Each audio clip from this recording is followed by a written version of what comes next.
So, last time on the podcast, I interviewed Chugga A. Conroy. Yep.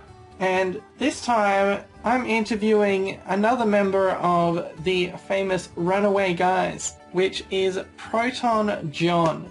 I've met ProtonJon a couple of times. He's come to E3 and he's come to PAX. Yep, I'll be seeing him next week. What he was famous for back in the day, back in 2010 or so, was he was a pioneer in basically Super Mario Maker, except before it was released. ROM hacks. The reason Super Mario Maker appeared, I think, has a lot to do with the fact that there was a huge community for it. Yeah, there was. We had stuff like Kaizo, and there were actual, like, editors that were made that used the in-game assets to create custom stuff. And it was really cool, and a lot of it was kind of, like, insanely difficult. And John was one of the, like, very few people that did all of that consistently. And he has done some Zelda content on the aforementioned Runaway Guys, which, if you didn't know what that is, it's a collaborative YouTube channel between Chugga Conroy, ProtonJon, and Nintendo Capri Sun. If in this interview are mentioned Emil or Tim, Emil means Chugga Conroy and Tim is Nintendo Capri Sun. I think we might go back and forth a little bit in terms of using people's real names and their usernames. But ProtonJon's easy to remember. His real name is John. Yep. And he's a ProtonJon, so... And why? You'll find out in this interview. There you go, more exclusive scoops here on the ZUCast.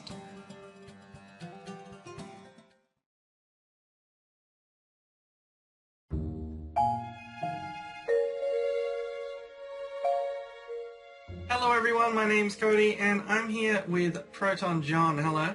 Hello. You're part of the Runaway Guys, which is three of you. There's the one and only Chugga Conroy, there's Nintendo Capri Sun, and then there's you. Yep. And you all sort of have different specialties. What would you say is your field of video games that you are the best at? Everything. Everything. Not sports. I can't do sports. Like, I can't do simulation sports, and maybe not RTSs. But most everything else. Because I sort of associate you with Ninja Gaiden or these kinds of difficult platformers. A lot of people associate me with, like, difficult platformers. Yeah, that makes sense. The Runaway Guys, when did that start? We started talking about it in 2010, around, like, I think, October, November. And then we met up in January 2011 to do the first recordings when we did Mario Party 1. So, the Runaway Guys, I guess, is the main content you're doing on YouTube at the moment, but you used to sort of have a regular YouTube channel, but it seems like you're one of the people who's sort of most adapted to moving over to Twitch. I think you've got about 200,000 YouTube subscribers, but that's, I mean, when was the last time you were regularly a YouTuber, would you say? Yeah, aside from TRG, I wouldn't really say my main focus is on YouTube anymore. My own personal channel probably hasn't had an update in over a year. But, like, I stream 3 times a week at least over on Twitch. Twitch.tv/ProtonJon. And how's that doing in terms of followers, subscribers, average view counts? Like, how are you going with that? I would say, honestly, pretty good, all things considered. Let me just see here. Let me load my dashboard. Got about 72,000 followers right now on Twitch, and our stream average is about 1,800 viewers a night. But I stream super late, so unfortunately it kind of skews the numbers a lot. So do you think there's a reason why... Are you a natural fit for Twitch? I was previously talking to Chugga Conroy, and he was saying, I love being a YouTuber, I love editing, I love the production process. But for you, it seems like you've sort of naturally adapted to Twitch. Is there a reason for that? Is there a style to your playing or commentating that makes it work like that? I just kind of thrive off spontaneity, and that's really what Twitch is. It's you just throwing yourself into a room full of people and then just being like, all right, I'm going to entertain you for the next, like, 5 hours. Figure that out as we go. All right, let's go. So, I don't know. I just, because, like, there's no editing to worry about. Yeah. So there's just no, like, dirty, gritty work like that. I mean, there's pre-production stuff you can do off-stream. Like, I've had to do plenty of that. But, like, when the show starts, it's just, you just go. You have people to play off of. You can get co-coms. You can just play off the chat itself. You can play off the games. It's just, you get near instantaneous feedback versus, like, posting a video and then seeing people post the same correction in the comments over and over despite having responded to like 10 of them. So your username is ProtonJon, but your YouTube username is ProtonJon SA, I believe. Yeah, because ProtonJon was taken, so... That's a reference to the fact that you started at Something Awful, is that right? Correct. Has that influenced, I guess, what you thought Let's Plays were when you created Let's Plays? Oh, definitely. When I started doing Let's Plays because of the Something Awful forums, that's more or less where they came from. And I did them in kind of that style, and then I kind of just started floating into my own style for a bit, like a mix of, like, informative and, like, goofy, and then it just, when I moved over here, I just kind of floated in between that as well. I do miss doing produced content like that from time to time, but there's just something about the ability to just sit down and go with Twitch that I severely didn't have on YouTube and just kind of regretted, honestly, if that makes sense. There's just something about it that feels so much more liberating, so much more my style. Yeah, no, I think that's good, and I think Twitch has a lot of positives as a platform. Like, I've had that experience where it's people in the comment sections think they're the first person to be making that comment. Yup. Yeah, and they're the 350th, so it's a problem with the internet in general. I know people get mad about Twitter as well because they post something and they just keep getting the same responses in the tweets being like, well, actually. Yeah, no, Twitch is great fun. You do have an ongoing produced series, the Superman 64 series. What made you decide to do something like that? I won/lost a bet. Do you have a fascination with, I guess, bad games? Is that something that made you interested in something like Superman 64? I don't know if it's a fascination with bad games. I just like being able to find the playability out of terrible games. I don't like games being able to defeat the player. I like being able to defeat the game, if that makes sense. So when someone tells me a game is unplayable because of like a control scheme or just it's generally bad level design, I kind of take it as a personal challenge. Be like, all right, well, I'm about to prove you wrong. Give me that controller. The sort of Mario ROM hack stuff, is that something that if you'd done it in the modern day, that would have been a Twitch kind of thing? Was that you doing, that was very interactive, I guess, in terms of people were sending you content and you were playing it and responding to it and that kind of thing? Well, see, now it's different because there's Mario Maker. So really, Mario Maker would just be what that is at this point. So yeah, it probably would just be like a more online setup. I know people who do like, who used to at least, do daily Mario Maker videos and just do like, all right, here's a map someone sent in. We're just going to try to do this for like half an hour and just see where it goes, stuff like that. There's still room for it on YouTube, perfectly fine. But I feel like, yeah, just being given something to do on Twitch, just taking them on the fly is also like a good way to do it. And honestly, if I was just getting into it now, that's what I would have done if I was still in that mindset of still enjoying it. So what were your thoughts on Super Mario Maker? I thought it was honestly like a really smart idea. I'm surprised they didn't try to do something like that sooner, because like the ROM hacking scene existed almost a decade at least before, like good ROM hacking that is. Yeah. Before Mario Maker came out. Like actual hacking of Mario like goes back to like the 80s and 90s, but proper like Lunar Magic, like actual level editors and stuff like that would have been around like the mid 2000s. And were you able to fully enjoy Mario Maker, or were you burnt out from all your years of playing bad Mario levels? I had some flashbacks, if that's the question you're asking. I definitely had some flashbacks. I do think it's smart, the way that Mario Maker made it, so you have to complete your own level before you can submit it, because I feel like there's some levels that came out of Lunar Magic or whatever that were terrible. So, on a completely different topic, why ProtonJon? High school nickname. High school nickname? Were you a sciencey person? Well, no. So when I was a kid, I used to really like Proto Man and like all the Mega Man characters. So I used to just call myself Proto Man online. And then in I think it was like a grade 9 science class, one of my friends was like, wait a minute. We were learning about protons and neutrons and all that. And a friend looks at me and goes like, wait a minute. Protons. Proto Man. It's ProtonJon. And that, honestly, we laughed, but I hated the nickname for the longest time. Like, people used to say it just to bother me in high school. Yeah. And then when I graduated and moved to Alberta for university, I needed to figure out like an Xbox Live username. And I was like, you know what? That nickname was actually not that bad.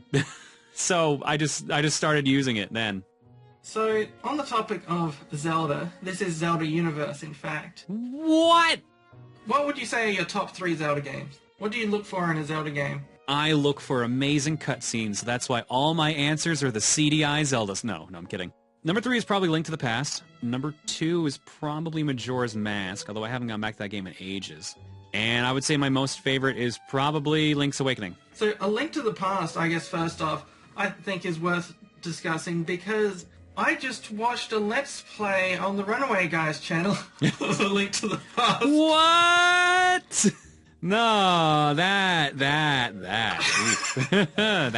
And I have to say that maybe Chugga A. Conroy does not share all of your opinions on whether A Link to the Past is in the top 3 Zelda games. I think Mr. A. Conroy may also not be the target market for that game. Would you recommend it to people, I guess I'm asking, who started with something like Ocarina of Time, they've been playing 3D games? Would you say, oh, A Link to the Past, that's a real good one? Or do you think that your nostalgia or a certain way that people played back in the Super Nintendo days is something that sort of drives its popularity? I think it's such a double-edged sword right now.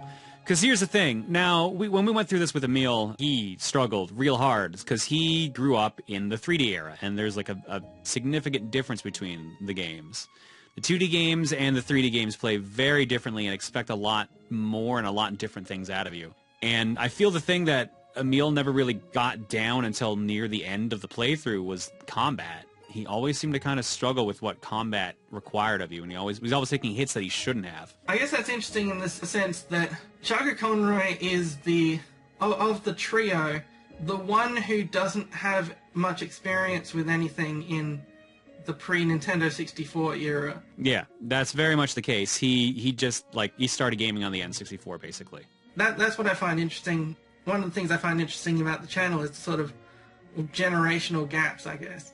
It's been an interesting mechanic to try to get used to, like how each kind of generation that we kind of grew up in, like I'm the Super Nintendo era, despite growing up with an NES. Tim is very much like the Nintendo era, and Emil is the N64 era. So we've all got these strengths and weaknesses on what we do and don't play and what we're kind of used to. But it has made it interesting to go back and be like, hey, have you played this one? And then getting a yes or no from someone. Like Emil hasn't played through Mega Man X, which is one of my favorite Super Nintendo games. I haven't played through Paper Mario: The Thousand Year Door, which is one of his favorite GameCube games. Just things like that. Yeah, Tim hasn't played through Pokemon Blue until I think he did some LP stuff on it before.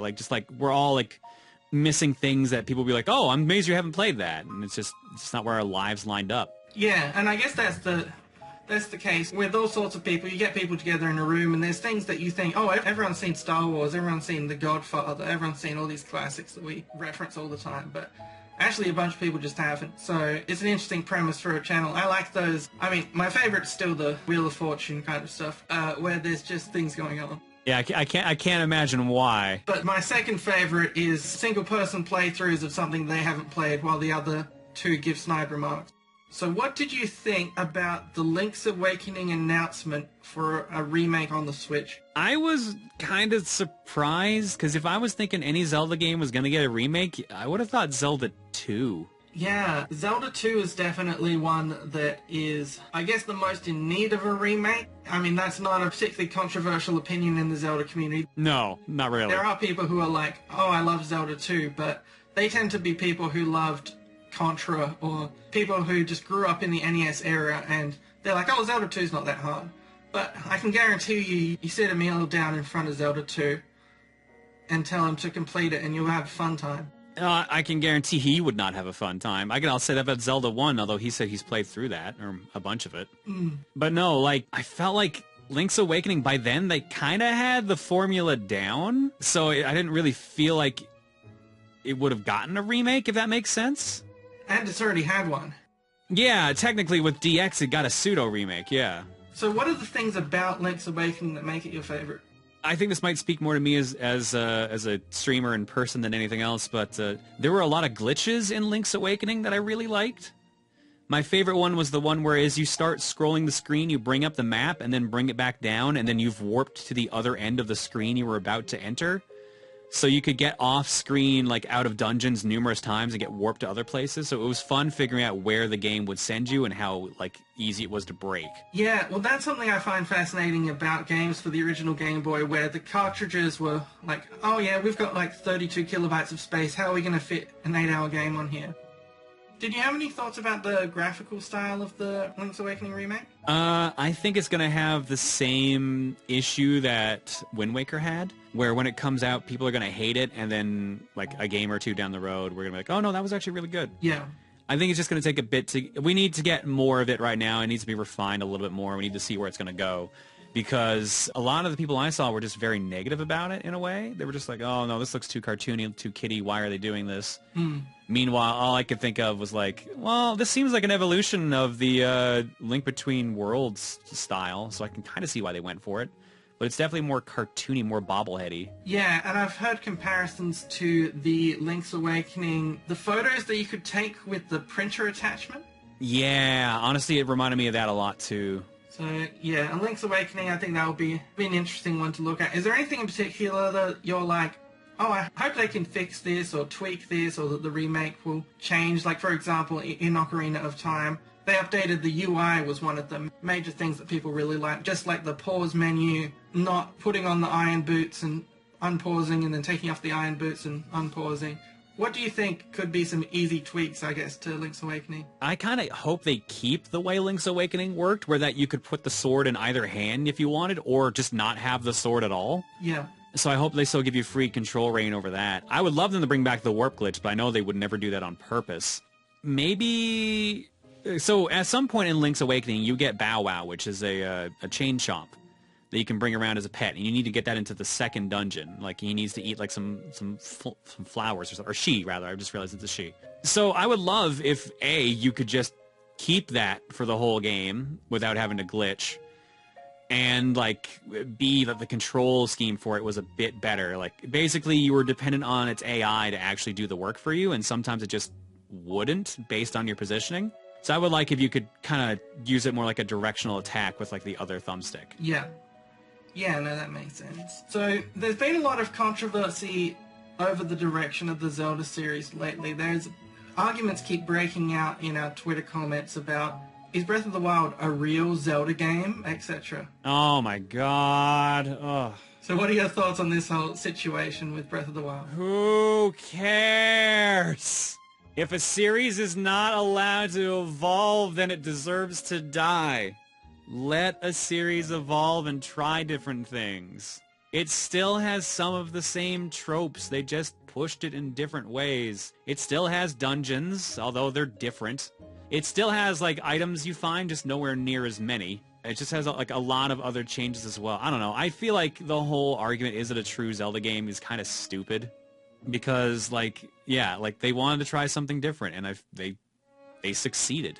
Right, and for someone who would have played the old NES sort of Zelda games, Zelda did make a bunch of changes. The Zelda 1 to Zelda 2, Zelda 2 to A Link to the Past, and A Link to the Past Ocarina of Time, you know, that kept some things, but in other ways it was a huge revolutionary transformation. Yeah. You know, I would say that it's pretty normal for Zelda to change, just not in the last 15 years or so. We're at a point where, like, technological jumps aren't going to be as big anymore. Yeah. So, like, the impact of going from, like, 2D to 3D or even 8-bit to 16-bit is not going to be there anymore. So they have to find different ways to kind of mix things up.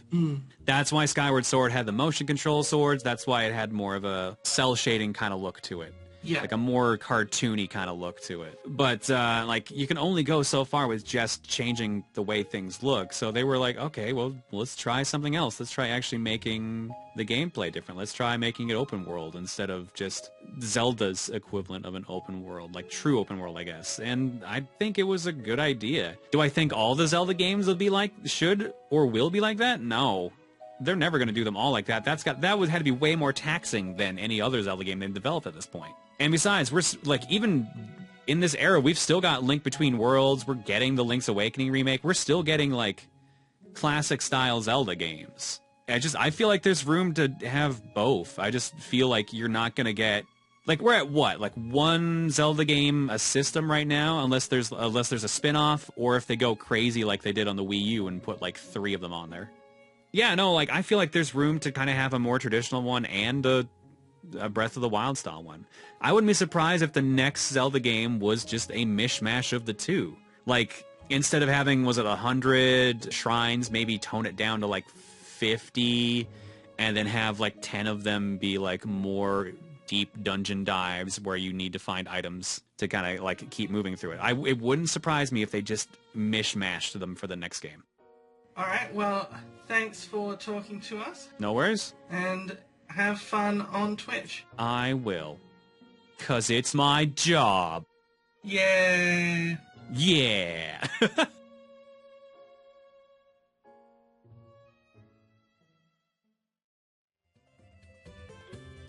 Man, Cody, you do pretty solid interviews. Thank you, John, for letting our very own Cody interview you for a bit. It was very fun. I would like to point out that Cody knows pretty much everybody in the world, including the Runaway Guys, to the point where I think in our last podcast episode, Emil called you the Kramer of the internet, which I'll be honest, I don't think there is a more accurate description of who you are than the Kramer of the internet, which I think is very fitting.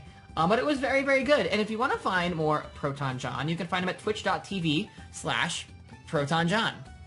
He's cool. Go follow him. Yeah, or his YouTube channel at youtube.com/ProtonJonSA, which is where you can find his ongoing Superman 64 Let's Play, where he documents every bug in Superman 64, which has been a long-running series, as you can imagine. Yeah, I love that series. It's so good. He's the reason why I own 2 copies of Superman 64. That's just sad. Well, one of them doesn't work. So I use one for aesthetics and one for game. Well, you could say that neither of them work. I mean, yeah. Next up, we've got some feedback